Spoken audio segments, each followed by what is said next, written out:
Quem é de Umbanda, de Candomblé e de outras religiões de matriz africana, certamente já foi impactado pelo Equilibrium 2, o novo trabalho da Anitta.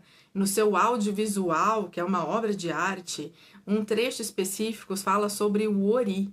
Anitta aparece fazendo um ritual para o Ori. Por isso, hoje, eu quero trazer aqui um Itam, no nosso quadro Um Itam por Dia, sobre o Ori. Eu sou a Carol Criscianini, sou sacerdotisa de Umbanda e escritora de livros infantos juvenis que atuam no combate ao racismo religioso contra as religiões de matriz africana. Para quem não sabe, Ori é uma palavra iorubá que significa cabeça, mas não só a nossa cabeça física, Ori é a nossa cabeça espiritual. Ori vem conosco para a terra, é aquele que sempre nos acompanha, antes de qualquer orixá. Esse Itam se chama Ori faz o que os orixás não fazem.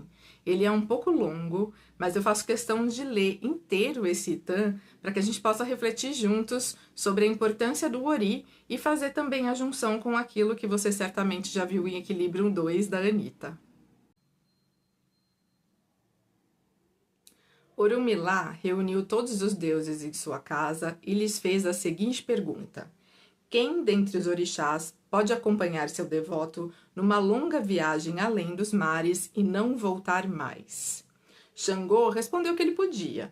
Então lhe foi perguntado o que ele faria depois de ter andado até as portas de Cossô, a cidade de seus pais, onde iam preparar-lhe um amalá, oferecer-lhe uma gamela de farinha de inhame, onde lhe dariam orobôs e um galo, um aquicó.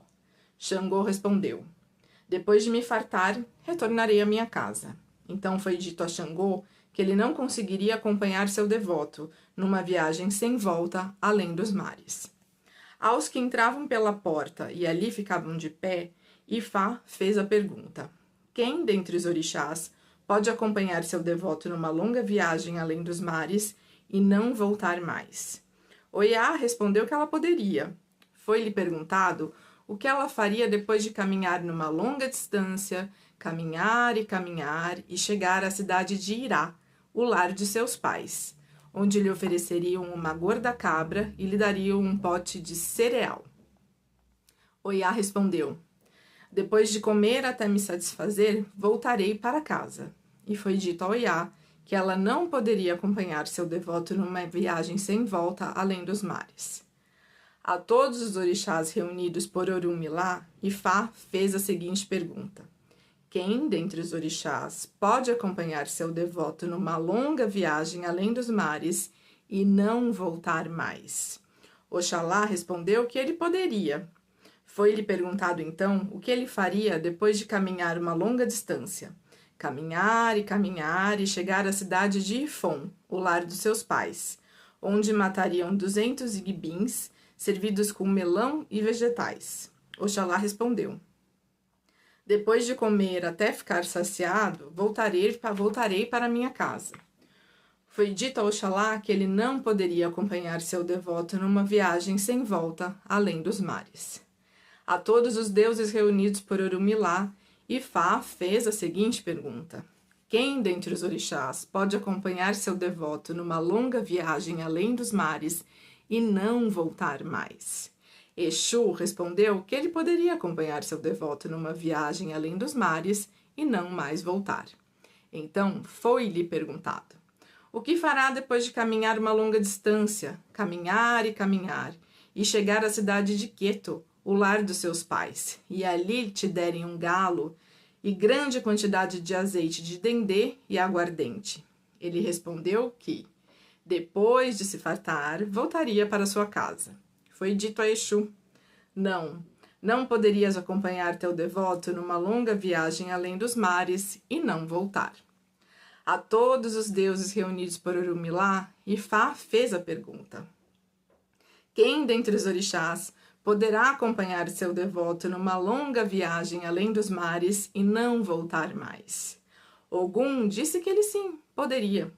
Foi-lhe perguntado o que ele faria depois de caminhar uma longa distância, caminhar e chegar à cidade de Irê, o lar de seus pais, onde haviam de lhe oferecer feijões pretos cozidos e lhe matar um cachorro e um galo. Ogum respondeu: depois de me satisfazer, voltarei para minha casa, cantando alto e alegremente pelo caminho. Foi dito a Ogum que ele não poderia acompanhar seu devoto numa viagem sem volta, além dos mares. A todos os deuses reunidos por Orumilá, Ifá fez a seguinte pergunta: quem dentre os orixás pode acompanhar seu devoto numa longa viagem além dos mares e não voltar mais? Oxum disse que ela podia. Foi-lhe perguntado: o que faria depois de caminhar uma longa distância? Caminhar e chegar à cidade de Ijimu, o lar dos seus pais, onde te dariam 5 pratos de feijão fradinho com camarão, tudo acompanhado de vegetais e cerveja de milho. Respondeu Oxum: depois de me saciar, voltaria para minha casa. E foi dito a Oxum que ela não poderia acompanhar seu devoto numa viagem sem volta, além dos mares. A todos os orixás reunidos por Orumilá, Ifá fez a pergunta: quem dentre os orixás pode acompanhar seu devoto numa longa viagem além dos mares e não voltar mais? O próprio Orumilá disse que ele poderia acompanhar seu devoto numa viagem sem volta além dos mares. Foi-lhe perguntado: o que fará depois de caminhar uma longa distância? Caminhar e chegar à cidade de Iguete, o lar dos seus pais, onde vão te oferecer 2 ligeiros preás, 2 peixes que nadam graciosamente, 2 aves fêmeas com grandes fígados, 2 cabras pesadas de prenhas, 2 novilhas com grandes chifres, e onde vão te preparar inhames pilados, mingaus de farinhas brancas e a mais preciosa de todas as cervejas. E também te oferecer o mais saboroso dos obis e as melhores pimentas doces. Depois de me fartar, respondeu Orumilá, voltarei para minha casa. O sacerdote de Ifá ficou pasmo. Não conseguia dizer uma palavra sequer, porque ele simplesmente não entendia essa parábola. Disse ele: Orumilá, eu confesso minha incapacidade. Por favor, ilumina-me com tua sabedoria. Orumilá, és o líder, eu sou teu seguidor. Qual é a resposta para a pergunta sobre quem dentre os deuses pode acompanhar o seu devoto numa viagem sem volta além dos mares? Falou Orumilá. A única resposta é o Ori. Somente Ori pode acompanhar seu devoto numa viagem sem volta além dos mares. Disse Orumilá: quando morre um sacerdote de Ifá, dizem que seus apetrechos de adivinhação devem ser deixados numa corrente d'água. Quando morre um devoto de Xangô, dizem que suas ferramentas devem ser despachadas. Quando morre um devoto de Oxalá, dizem que sua parafernália deve ser enterrada. Disse também Orumilá: mas, quando os seres humanos morrem, a cabeça nunca é separada do corpo para o enterro. Não. Lá está o Ori. Lá vai ele junto com o seu devoto morto. Somente o Ori pode acompanhar para sempre seu devoto, a qualquer lugar. Falou ainda Orumilá: pois o Ori é o único que pode acompanhar seu devoto numa viagem sem volta, além dos mares. Mitologia dos Orixás, de Reginaldo Prandi.